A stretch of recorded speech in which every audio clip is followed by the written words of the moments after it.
isso é muito nítido, pois a população do país se formou basicamente a partir da imensa massa de humanos vindos da África, em torno de 20 milhões de escravizados. Lembrem-se, africanos escravizados e não escravos. Os africanos que vieram para cá eram seres humanos e não eram escravos, eles estavam escravos. É sempre muito bom a gente lembrar isso, que não é inerente ao africano, ao negro, ser escravo. Ele estava escravo. Esse diferente, né, que é o africano que vem para cá, ele causou muita estranheza na pequena parcela dos povos europeus que vieram para cá. No máximo 1 milhão de portugueses, de europeus vieram para cá durante esses quase 400 anos de escravidão, no qual vieram em torno de 20 milhões de negros para cá. É só para a gente ter uma noção como é que foi a formação do povo brasileiro, né? Lembrando também que os povos indígenas que estavam no litoral fugiram para o interior. Então, o que ficou foram os negros, alguns povos indígenas e poucos portugueses. Foi isso que deu essa mistura, essa miscigenação que vai dar origem ao povo brasileiro, né? Quando nos reportamos à questão da intolerância religiosa, eu gosto sempre de voltar no tempo, né, para verificar como que os povos de diversos locais eles viam os africanos, como que eles olhavam para os africanos, né? Também gosto de lembrar que é muito comum nas escolas o Egito esquecerem de avisar que o Egito fica no norte da África. Às vezes é por desconhecimento, mas na ampla maioria das vezes é por não acreditar mesmo que é possível que uma população se desenvolva tecnologicamente de uma forma tão complexa como os egípcios se organizaram, se desenvolveram, por si só. Ou é obra de europeu, ou então é obra de alienígena, que aliás é o que a gente está vendo muito no History Channel, né? Falando sobre a questão das pirâmides serem obras de construção de alienígenas e não dos africanos, né? É uma tentativa de desqualificar e fazer com que os povos negros, os africanos, não tenham condição de desenvolvimento tecnológico. Bom, aqui, deixa eu ver como é que funciona. Aqui o que a gente tem, não dá para ver direito, porque é uma cópia de uma foto, né? Mas aqui são soldados romanos, né? E aqui é como se estivessem fazendo, não sei se vocês estão vendo lá em cima, são escudos, e aqui é uma rede. Eles estão pegando animais que são animais africanos que eles utilizam nas arenas para fazer os gladiadores, né? Para fazer os jogos deles, né?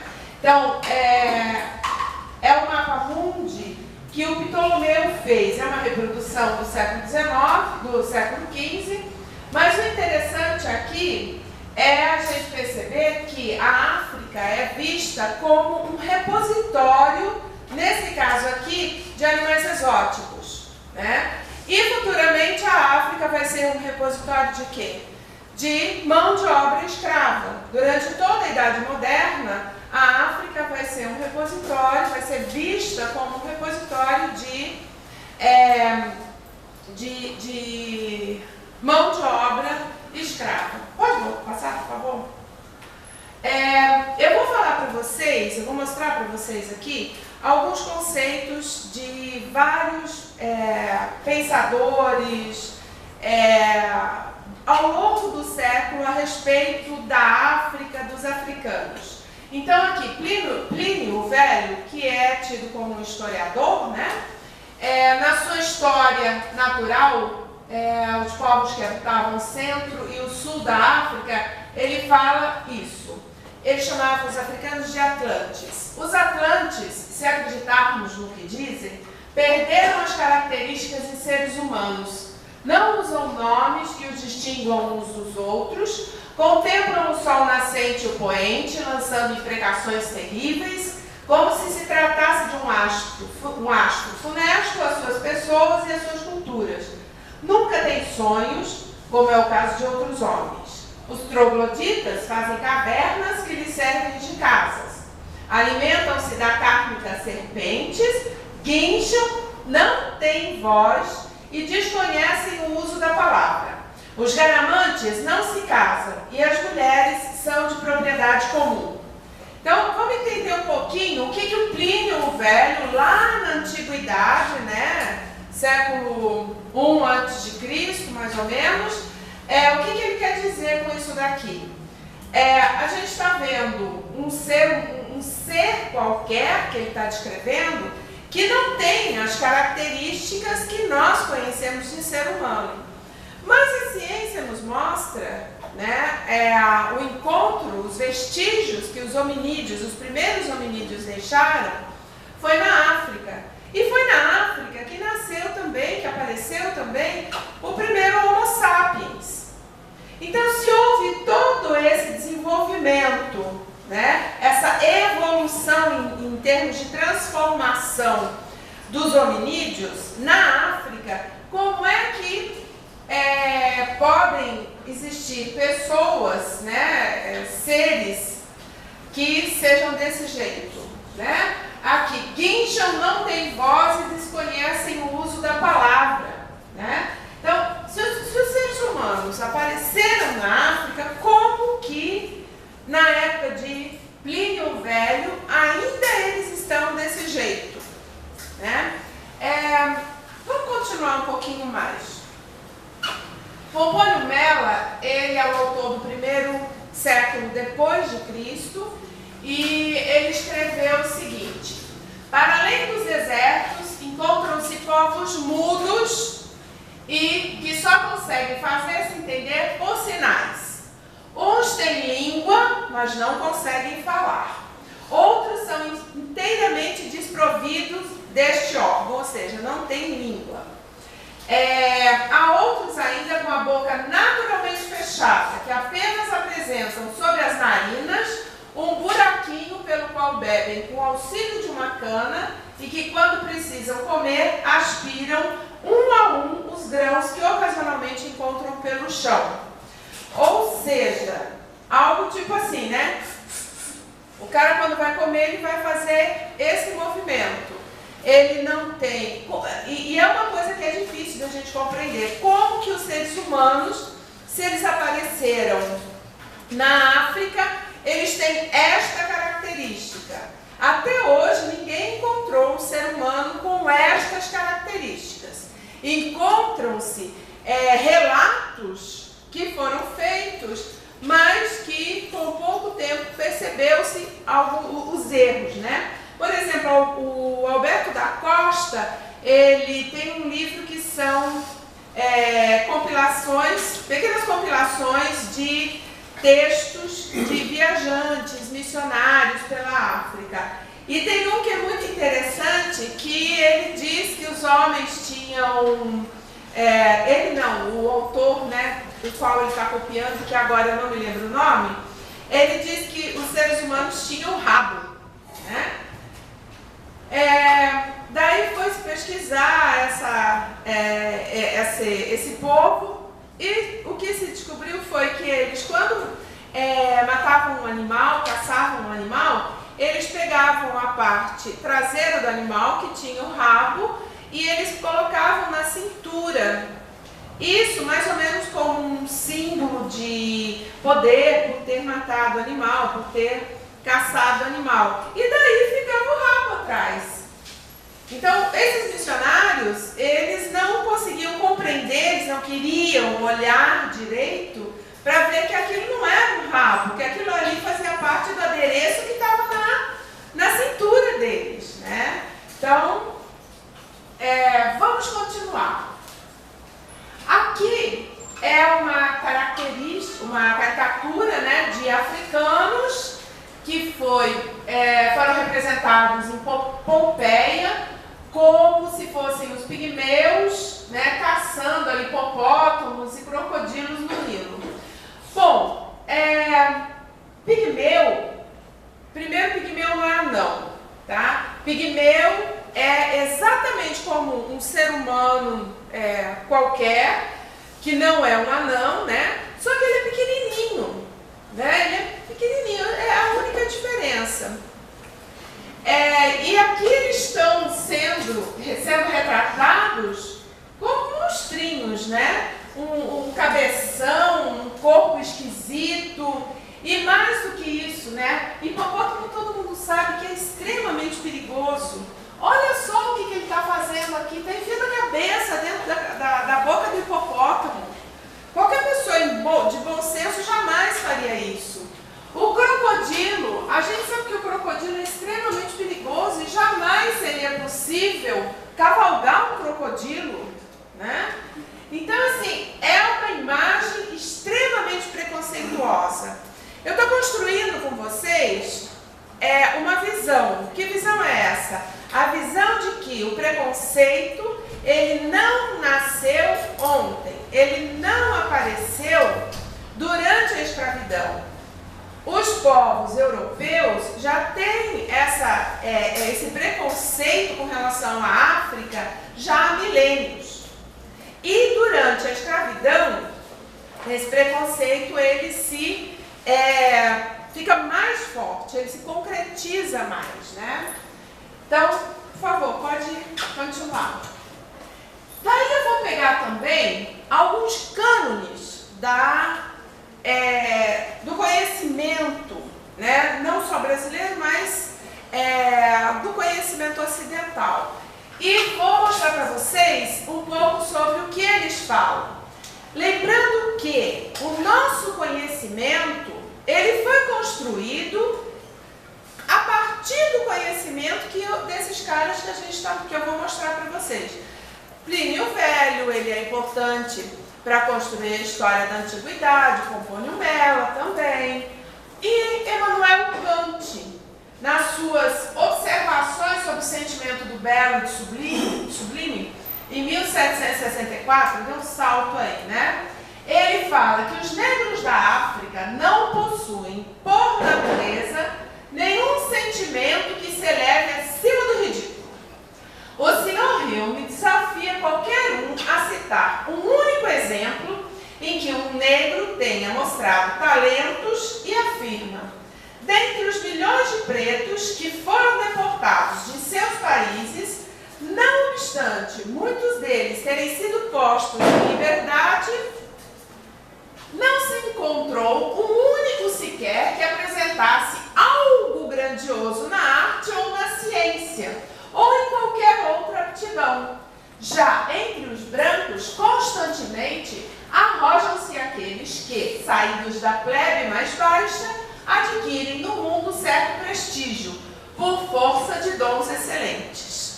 Tão essencial é a diferença entre essas duas raças humanas, que parece ser tão grande em relação às capacidades mentais quanto a diferença das cores. Por favor, mais um pouquinho. Os negros são muito vaidosos, mas à sua própria maneira, e tão matraqueadores que se deve dispersá-los a pauladas. É sobre esse tipo de conhecimento que a gente vem construindo o nosso conhecimento, inclusive o conhecimento a respeito dos próprios negros. A história dos negros, a história da África está sendo construída a partir deste tipo de colocação. Mais um, vamos lá. Hegel, né? Nosso amigo Hegel, tão claro, né? No qual Marx bebeu bastante para escrever toda a sua obra, né? Na filosofia da história ele diz: ainda custará muito até que europeus lá cheguem para incutir, lá cheguem na África, né? para incutir-lhes uma dignidade própria, ou seja, são os europeus que têm que chegar na África para incutir nos negros dignidade.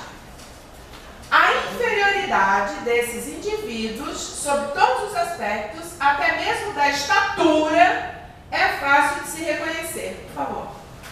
A principal característica dos negros é que sua consciência ainda não atingiu a intuição de qualquer objetividade fixa, como Deus, como leis, pelas quais o homem se encontraria com a própria vontade e onde ele teria uma ideia geral de sua essência. O negro representa, como já foi dito, o homem natural, selvagem e indomável. Devemos nos livrar de toda reverência, de toda moralidade e de tudo o que chamamos sentimento para realmente compreendê-lo.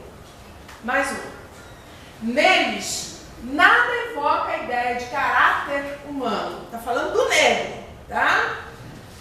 A carência de valor dos homens chega a ser inacreditável. A tirania não é considerada uma injustiça e comer carne humana é considerado algo comum e permitido. Entre os negros, os sentimentos morais são totalmente fracos ou, para ser mais exato, inexistentes. Volto a repetir, com base nesses caras que nós construímos o nosso conhecimento. Mais uma. Conclui esta parte de sua obra argumentando que não irá mais tratar da África, pois a mesma não faz parte da história mundial. Não tem nenhum movimento ou desenvolvimento para mostrar. E mesmo o Egito, embora situado no norte da África, Hegel o interpreta como transição do espírito humano do Oriente para o Ocidente. Mas ele não pertence ao espírito africano. Tá? Mais um. Aí vamos a Comte, lá no século XIX, na filosofia positiva, né? Lição 52. Por que a raça branca possui de modo tão pronunciado o privilégio efetivo do principal desenvolvimento social e por que a Europa tem sido o lugar essencial dessa civilização preponderante? Né? Ele mesmo responde: sem dúvida, já se percebe, quanto ao primeiro aspecto, na organização característica da raça branca e, sobretudo, quanto ao aparelho cerebral, alguns germes positivos da sua superioridade. Ou seja, Comte também, para não dizer que eu fiquei só criticando a esquerda, né? Também estou aqui falando da direita, né? Comte também, né, fala que a raça branca é superior, né? E muitos dos nossos companheiros utilizam, né, a teoria positivista para escrever, né? E é também em cima disso que é construído o nosso conhecimento. Alexis de Tocqueville, entre 1831 e 32, viajou para a América e escreveu A Democracia da América. Né? Segundo Tocqueville, entre os homens que compõem a jovem nação, o primeiro que atrai os olhares, o primeiro em saber, em força e felicidade é o homem branco, é claro, né? O europeu, o homem por excelência. Abaixo dele surgem o índio e o negro. Essas duas raças infelizes não têm em comum nem o nascimento, nem a filosofia, nem a língua e nem os costumes. Ocupam ambas uma posição igualmente inferior no país onde vivem. É claro que eu não discordo com eles, tirando essa questão aqui das raças infelizes, né, porque raça só existe uma, raça humana, mas não tem mesmo em comum nem o nascimento, nem a fisionomia e nem a língua, nem os costumes, menos ainda os costumes. Mesmo porque a questão dos costumes é a questão da cultura é a questão que mais diferencia os negros. E exatamente por isso é que criticam tanto, por exemplo, a questão das afro-religiões. Quando a gente escuta as pessoas falando, né, de macumba, de disso, daquilo, as pessoas não têm a menor noção do que significa a religião dentro da cosmovisão, dentro da filosofia dos africanos, né? Muitas pessoas fazem isso, mas poucas pessoas sabem o que isso significa. Todos vocês já devem ter feito pelo menos uma vez na vida, mas não sabem o que isso significa, né? Muitos de vocês já devem ter feito esse sinal aqui também, mas também não sabem o que significa.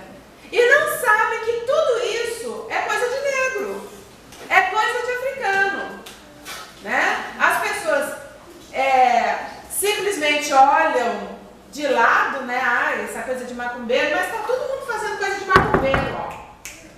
Tá? Tá todo mundo fazendo coisa de macumbeiro sem nem saber o que é. Mas eu chego lá, mais uma aí. O escravo moderno não difere do senhor apenas pela liberdade, mas ainda pela origem. Pode se tornar livre o negro, mas não seria possível fazer que não ficasse em posição de estrangeiro perante o europeu.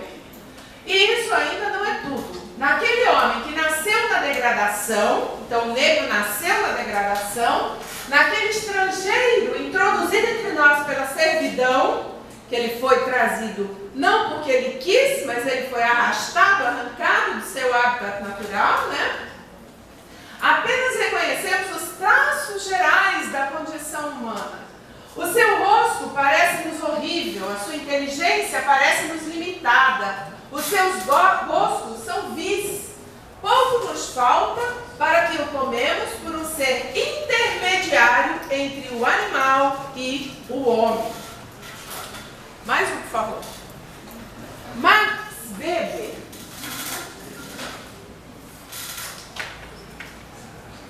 Em Economia e Sociedade, 1920. Nos Estados Unidos, uma mínima gota de sangue negro desqualifica uma pessoa de modo absoluto. Enquanto que isso não ocorre com pessoas com quantidade considerável de sangue índio. E isso a gente sabe muito bem. Os povos indígenas, eles não são totalmente aceitos, né, na sociedade. Mas os negros são muito piores. É muito, muito, muito ruim para o negro a questão da inserção na sociedade. O que a gente está vivendo hoje é um momento totalmente diferente do que a gente viveu há uns 30 anos atrás. Aliás, há 10 anos atrás. A gente está vendo, às vezes dá a sensação de que estão aparecendo mais casos de intolerância, de preconceito, de racismo, mas na verdade não é que está aparecendo mais, eles sempre aconteceram, só que nunca foram divulgados, só que nunca foram colocados para fora. Isso que é o interessante do que está acontecendo hoje. E isso, na minha opinião, não vai gerar uma guerra. Isso, pelo contrário, eu acho que a gente está buscando a harmonia na diversidade, o respeito pela diversidade. Eu acho que é isso que é importante, né?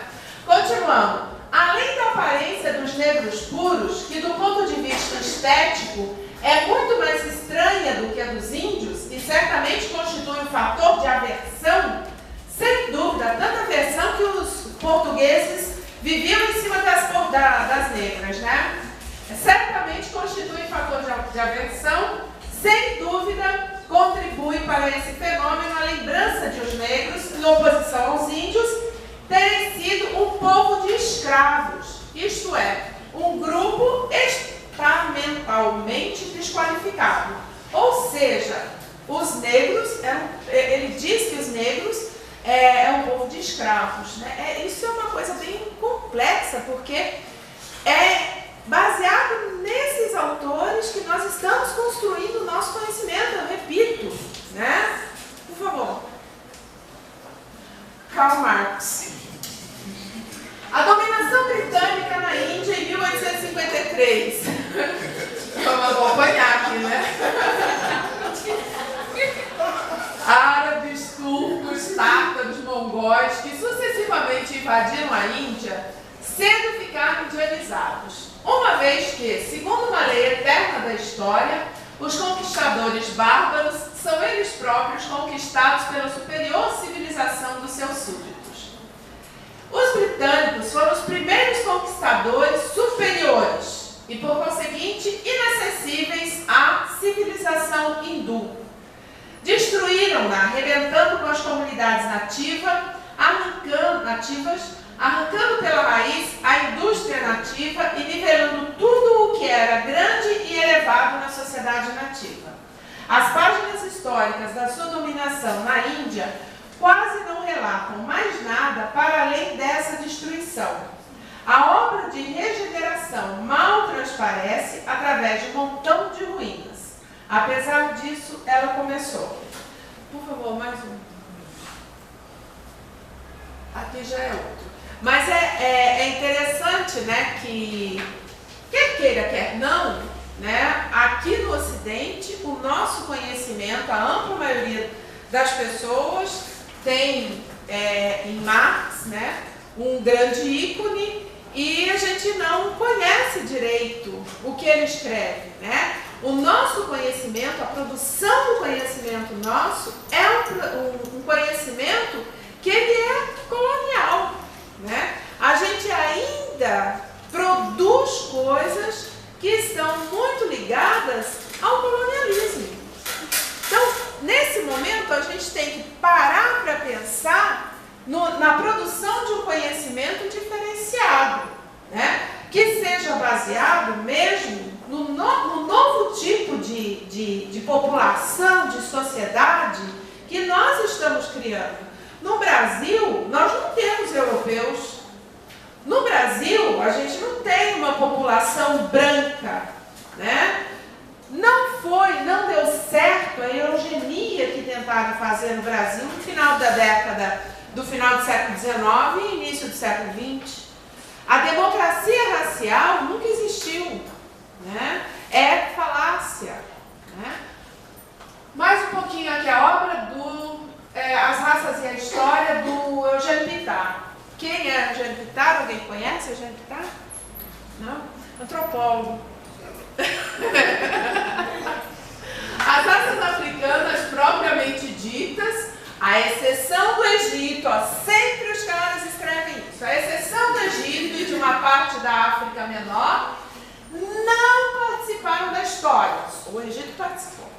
Tal como entendem os historiadores. Não me recuso a aceitar que tenhamos nas veias algumas gotas de sangue africano. De africano provavelmente de pele amarela. Mas devemos confessar que aquilo que delas pode subsistir é muito difícil de encontrar. Acho que tem mais alguma coisinha ainda. Não. Pode voltar ali, depois eu entrei. Então, assim, isso que eu mostrei para vocês não deixa de ser uma provocação. Porque o que a gente faz com o conhecimento que a gente está produzindo? Né? Um conhecimento que tem como embasamento teórico caras que escreveram dessa forma. Eu estou falando de quem produz coisas na área étnico-racial, de quem produz coisas na área de racismo, de preconceito e etc, etc. A gente continua produzindo um conhecimento que é pleno de preconceito, pleno de racismo, né? Então, essa é uma questão bastante complexa que a gente tem que parar para pensar um pouco, né? Essas interpretações, né, que a gente vê, elas têm muito preconceito no interior delas, né? E, desculpa, esses preconceitos, eles são muito explícitos e contra um continente que foi absolutamente humilhado pela colonização, né? Pela violência da colonização. Contribuíram bastante para a ignorância acerca da história da África, reforçando-se o mito histórico primário acerca da inércia dos povos africanos, cujo desenvolvimento cultural teria sido sempre o resultado de alguma influência proveniente do exterior.